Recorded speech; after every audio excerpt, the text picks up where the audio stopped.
کہتے ہیں بعض اوقات ہم اپنے دشمن کو خود ہی اپنا راستہ دکھا دیتے ہیں اور پھر حیران ہوتے ہیں کہ ہمیں دھوکہ کس نے دیا۔ یہ کہانی ہے ایک سادہ دل لڑکے کی جسے صرف ایک فون کال نے اس کی ماں کی دعاؤں سے، اس کی زندگی سے سب کچھ چھین لیا۔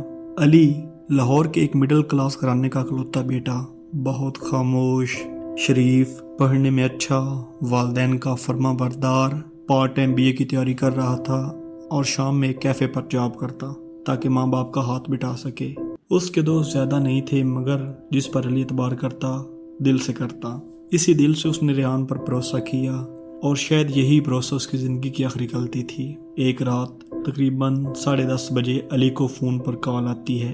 نمبر دیکھ کر علی الجھ جاتا ہے۔ نمبر ریحان کا ہے مگر آواز کسی اور کی۔ علی بھائی، ریحان بھائی کے ساتھ حادثہ ہو گیا ہے، ہم فلاں گلی کے پاس ہیں، پلیز آپ جلدی آ جائیں۔ علی بڑبڑا کر اٹھتا ہے۔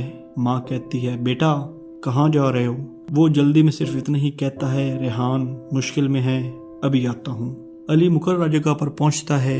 وہ گلی سنسان، تاریخ اور عجیب سی ہے۔ دروازے پر دستک دیتا ہے، کوئی جواب نہیں۔ پھر اچانک 3 نقاب پوش لڑکے اس پر چپٹتے ہیں۔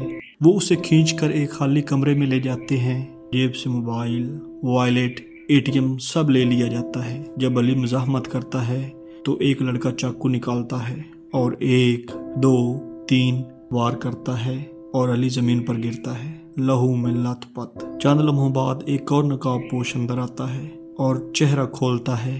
وہ ریحان ہے۔ علی کی سانسیں اکھڑ رہی ہوتی ہیں اور اس وقت وہ بس اتنا ہی کہہ پاتا ہے، تو نے یہ کیوں؟ اور پھر خاموشی۔ ریحان نے صرف حسد کی وجہ سے علی کو ہمیشہ کے لیے ختم کر دیا۔ ماں گھر کی دہلیز پر صبح تک بیٹھی رہی، فون کرتی رہی، دروازہ تکتی رہی۔ پھر کسی نے دروازہ کھٹکھٹایا اور دروازے پر علی نہیں، اس کی لاش تھی۔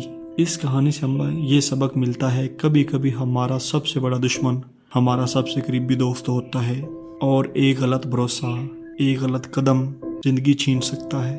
اگر آپ کو یہ کہانی اچھی آئی ہو تو ہمارے چینل کو سبسکرائب کریں۔ اللہ حافظ۔